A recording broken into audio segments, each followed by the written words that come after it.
First है आपका 12x² minus 7x plus 1। ठीक है, स्प्लिट कैसे करें हम मिडिल टर्म को? आपको दो नंबर फाइंड करने हैं such that the product of these two numbers 12 into 1 is 12। सो दो नंबर आपको ऐसे फाइंड करना है जिसका प्रोडक्ट होगा 12 और सम होगा -7।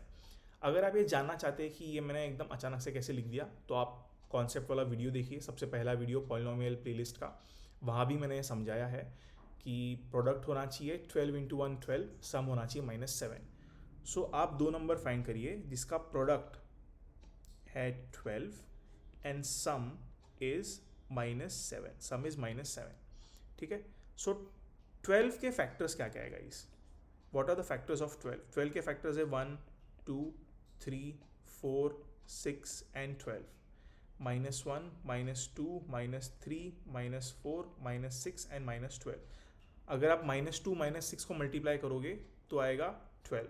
-1 -12 को मल्टीप्लाई करोगे तो आएगा 12। -3 -4 को मल्टीप्लाई करोगे तो 12।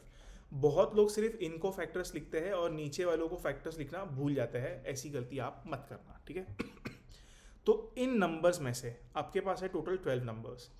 इन 12 नंबर में से आपको दो नंबर ढूंढने हैं such that product is 12 and some is -7। और देखते ही मेरी नज़र पड़ी -3 और -4 पे। -3 इंटू -4 इज 12, -3 -4 इज 7। ओके, तो the two numbers are -3 and -4. The two numbers are -3 and -4. So let me erase this. Okay, तो हम करेंगे स्प्लिट अब मिडिल टर्म को। सो आप लिखिए 12x² minus 7x plus 1।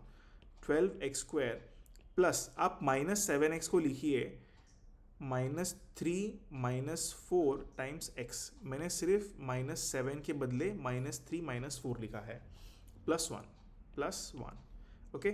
So 12x² -3 into x is -3x, -4 into x is -4x plus 1।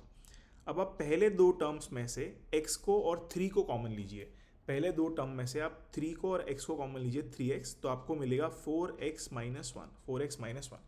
दूसरे दो term में से आप लीजिए -1 को कॉमन। आपको मिलेगा 4x -1। और अब इस पूरे एक्सप्रेशन में से आप 4x -1 को कॉमन ले लीजिए। तो 4x -1 को अगर मैं कॉमन लेता हूँ तो क्या बचेगा? 3x -1। तो ये हो गया आपका फैक्टर, ये हो गया आपके फैक्टर। सो फैक्टर